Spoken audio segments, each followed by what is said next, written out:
বিসমিল্লাহ আলহামদুলিল্লাহ আসসালাতু আসসালামু আলা রাসূলিল্লাহ রাব্বি ইশরাহ লি সাদরি ওয়া ইয়াসসির লি আমরি ওয়াহলুল উকদাতাম মিন লিসানি ইয়াফকাহু কাওলি। আশা করি সবাই ভালো আছেন। একটা অর্গানাইজেশন চালাতে একটা লিডারশিপ তো প্রয়োজন হয়, এবং আজকে লিডারশিপের মোস্ট আন্ডাররেটেড কিছু কোয়ালিটি নিয়ে কথা বলবো, যেটা মানুষের চোখে পড়ে না। তো ঠিক কোনো প্ল্যান করে আজকে বসি নাই, আজকে কথা বলতে চাই একটু ডিফারেন্ট ওয়েতে। নর্মালি আমরা একটা অর্গানাইজেশনের ফ্রন্ট লাইন নিয়ে আমরা দুইটা ফাংশনকে দেখতে পাই। একটা ফাংশন হচ্ছে সেলস, একটা ফাংশন হচ্ছে মার্কেটিং। তো বেশিরভাগ রুগ্ন কোম্পানি যদি আপনি দেখেন, তাহলে দেখবেন এই সেলস মার্কেটিংয়ের অ্যাক্টিভিটিটা একটু দুর্বল। এবং এর সাথে আমি যদি আরেকটা অর্গানাইজেশন আরেকটা ফাংশনকে অ্যাড করি, সাপ্লাই চেইন, এই তিনটাকে একসাথে করে একটা সুন্দর গোল অর্জন করার জন্য লিড করতে পারাটা একটা অনেক কঠিন কাজ। এরপরে আরেকটা ফাংশন যোগ করি, আরেকটা ফাংশন যোগ হচ্ছে ক্রিয়েটিভিটি অ্যান্ড ইনোভেশন, বা এটাকে R&D বলে, যে আপনাকে নতুন নতুন নিউ প্রোডাক্ট ডেভেলপমেন্ট করা, নিউ প্রোডাক্ট কনসেপ্ট আনা, এমনকি একটা প্রোডাক্টের লেভেল চেঞ্জ করা পর্যন্ত কিন্তু R&Dর অংশ। তো এই পুরো জিনিসটাকেই কে সলিউশন করে? এই পুরো জিনিসটাকেই কিন্তু সলিউশন করে হচ্ছে সেলস অ্যান্ড অপারেশনাল প্ল্যানিং। তো কেন আমি বলছি যে একটা রুগ্ন কোম্পানিতেই দেখা যায় সেলস এবং মার্কেটিংয়ের মধ্যে দ্বন্দ্ব।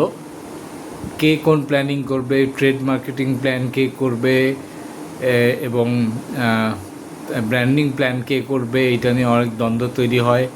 এক একজন এক এক দিকে চলে, এবং এবং দেখবেন সেলস মার্কেটিংয়ের মধ্যে সবসময় দ্বন্দ্ব, সাপ্লাই চেনের দ্বন্দ্ব, একটা ব্লেম কালচার থাকে। কখন আপনি একটা অর্গানাইজেশনে বুঝতে পারবেন যে লিডারশিপ ইজ রাইট? তো যখনই দেখবেন অর্গানাইজেশনে ব্লেম কালচার ইজ জিরো, তাহলে বুঝবেন যে অর্গানাইজেশনে লিডারশিপটা রাইট ডিরেকশনে চলছে। হ্যাঁ, অবশ্যই আমি আরেকটা ফাংশনকে আমি ইনডাইরেক্টলি বলেছি, বাট আরেকটু আলাদা করে বলা দরকার, সেটাকে বলে ডিস্ট্রিবিউশন, বা অনেক সময় আমরা বলে থাকি সাপ্লাই চেইন, SCM আর RTM, এই দুটাকে আমরা বলে আসি। RTM মানে হচ্ছে পৌঁছে দেওয়া কাস্টমারের কাছে।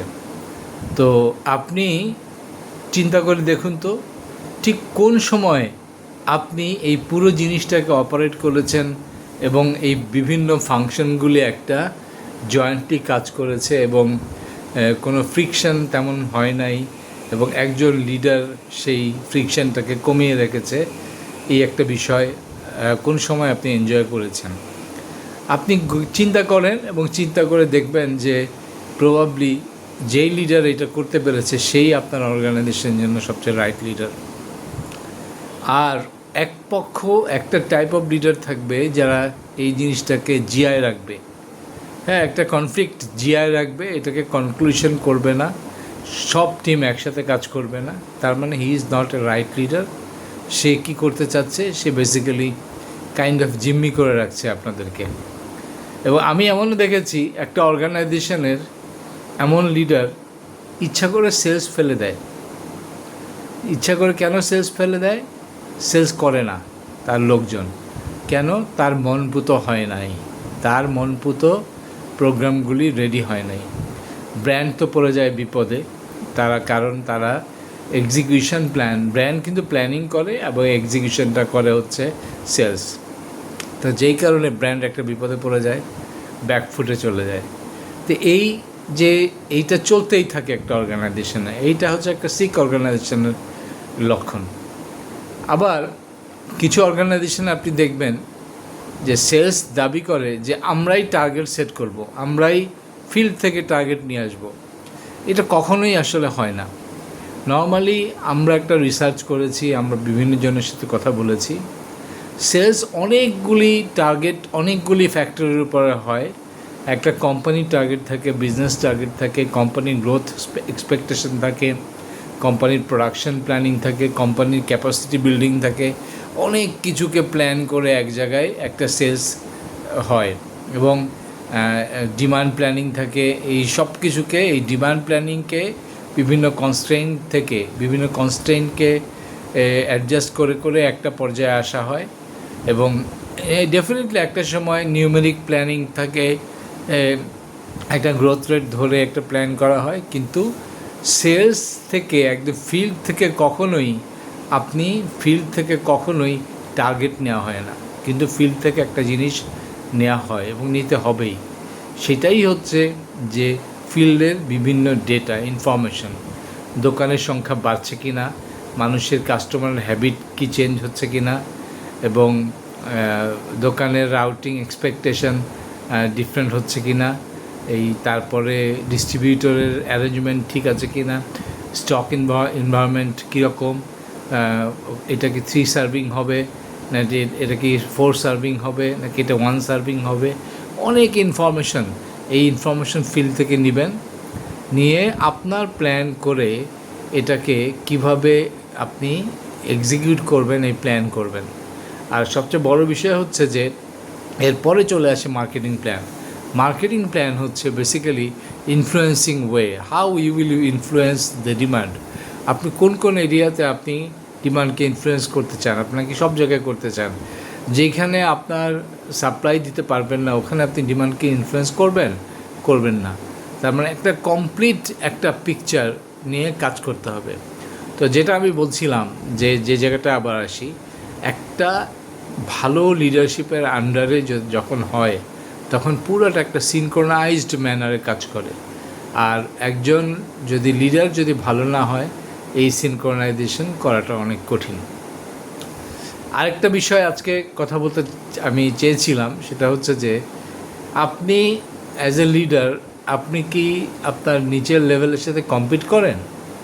আমি অনেক প্র্যাকটিক্যালি দেখেছি যে সিনিয়ররা জুনিয়রদের সাথে কম্পিট করে। এই সিনড্রোম যেখানে থাকে সেটাও কিন্তু একসময় সিক অর্গানাইজেশনে পরিণত হয়। তাহলে আপনার এটা ঠেকাতে হলে কি করতে হবে? এইটা ঠেকাতে হলে আপনাকে অবশ্যই অনেক ইনডেপথ অ্যানালাইসিস করতে হবে, এবং এই ইনডেপথ অ্যানালাইসিস করার জন্যই আপনার অনেক ডেটা দরকার, এবং এই ডেটার জন্য আপনার একটা ওয়ার্ল্ড ক্লাস ইআরপি যেমন দরকার। ইআরপি বলবো আমি, ডেটা সিস্টেম না বলে ইআরপি বলছি, যে এখন এটা বেসড অন ইআরপি। এখন এআই এর যুগ, আপনি ইআরপি পিছায় দিচ্ছেন, তার মানে কি আপনি নিজের পায়ে নিজে কুড়াল মারছেন। তো এইটা আপনাকে ত্যাগ করতে হবে। তো আমি যেটা নিয়ে বলতে শুরু করছিলাম সেই কথাটা এবার বলি। একটা লিডার খুঁজে পাওয়া খুবই কঠিন যে ফাংশনালি এই সমস্ত সাব ফাংশনকে একত্রিত করে লিড করে একটা কমন গোল অ্যাচিভ করার জন্য কাজ করবে। সেই লিডার যদি আপনি পেয়ে থাকেন তাহলে আপনি খুবই সৌভাগ্যবান। কিন্তু যদি বলেন যে আজকের দিনে এই কোয়ালিটিটা হচ্ছে most under rated leadership quality, সেটা হচ্ছে সিনক্রোনাইজেশন, অর্কেস্ট্রেশন। আমি এই শব্দটাই বলি, অর্কেস্ট্রেশন। একজন লিডারের যদি প্রথম দায়িত্ব হয়, সেই দায়িত্বটাই হচ্ছে, স্পেশালি সিনিয়র লিডার, সেটাই হচ্ছে অর্কেস্ট্রেশন। আপনার কাজ হচ্ছে একটা টার্গেট থাকবে এবং আপনি একটা অর্কেস্ট্রা তৈরি করবেন, এবং অর্কেস্ট্রার মাধ্যমে আপনি সেই টার্গেটটা একের পর এক অ্যাচিভ করবেন। এটাই হচ্ছে লিডারশিপের দায়িত্ব।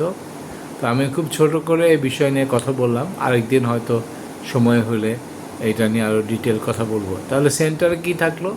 সেন্টারে থাকলো সেলস অ্যান্ড অপারেশন প্ল্যানিং। সুতরাং এইটাকে সাপোর্ট করার জন্য আপনার ইনোভেশন, এটাকে সাপোর্ট করার জন্য আপনার ডিস্ট্রিবিউশন, এটাকে সাপোর্ট করার জন্য আপনার ট্রান্সফরমেশন। তো এই ছিল আজকের মতো কথা। আনটিল নেক্সট টাইম, সবাই ভালো থাকবেন। সুবহানাল্লাহি ওয়া বিহামদিহি, আশহাদু আল্লা ইলাহা ইল্লা আনতা, আস্তাগফিরুকা ওয়া আতুবু ইলাইক। আসসালাতু ওয়াসসালামু আলা রাসূলিল্লাহ।